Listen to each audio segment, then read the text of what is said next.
पश्चिम बंगाल में तृणमूल कांग्रेस और भाजपा के बीच बढ़ते सियासी टकराव के बीच कांग्रेस और वाम दलों की धड़कनें तेज है।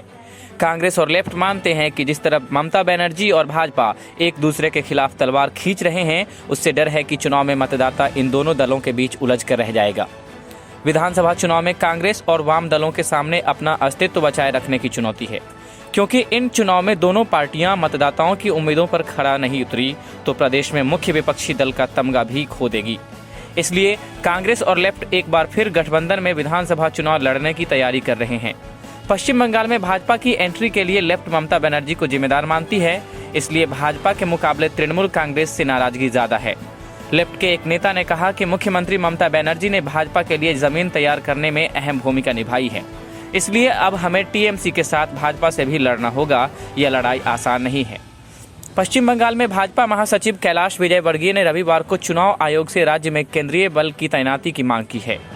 पश्चिम बंगाल के मुख्यमंत्री ममता बनर्जी पर सत्ता में लौटने के लिए हिंसा पर निर्भर रहने का दावा करते हुए विजयवर्गीय ने कहा कि राज्य में वर्तमान राजनीतिक हिंसा एवं आतंक के माहौल पर पूर्ण विराम लगाने के लिए तत्काल केंद्रीय बलों को तैनात किया जाना चाहिए।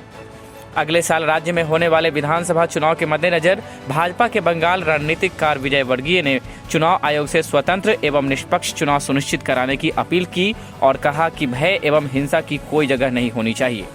विजयवर्गीय ने वीरभूमि जिले के शांति निकेतन में कहा कि ममता बनर्जी को मालूम है कि उनके पैर के नीचे से जमीन खिसक गई है, इसलिए वह हिंसा की ताकत पर राज्य में सत्ता में लौटने का प्रयत्न कर रही हैं। उन्होंने कहा, मैं चुनाव आयोग से राज्य में राजनीतिक हिंसा एवं आतंक के माहौल पर पूर्ण विराम लगाने के लिए अब से ही केंद्रीय बल तैनात करने की अपील करता हूं।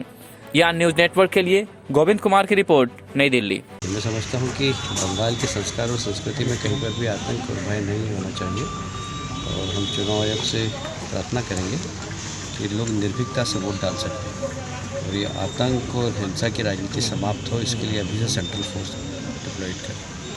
ऐसा है कि हमारे यहाँ संघीय ढांचा है, केंद्र सरकार की अपनी भूमिका है, राज्य सरकार की अपनी भूमिका है। दोनों को अपनी अपनी भूमिका जो संविधान के अंदर अधिकार दिए हैं उसके अंतर्गत उसका पालन करना चाहिए। पर दुर्भाग्य से बंगाल की सरकार का एक ऐसा है, माननीय ममता जी मुख्यमंत्री जी का एक ऐसा है कि जैसे बंगाल देश का हिस्सा नहीं, अलग राज्य है और वो यहाँ की बिल्कुल राजा है और वो जो चाहेंगी वही होगा। बाबा साहब अम्बेडकर के संविधान से उनका कोई लेना देना नहीं। ये दुर्भाग्य, यह देश एक संघीय ढांचे के अनुसार चलता है, भारत के संविधान के अनुसार चलता है और शायद ममता जी को भारत के संविधान पर कोई विश्वास नहीं।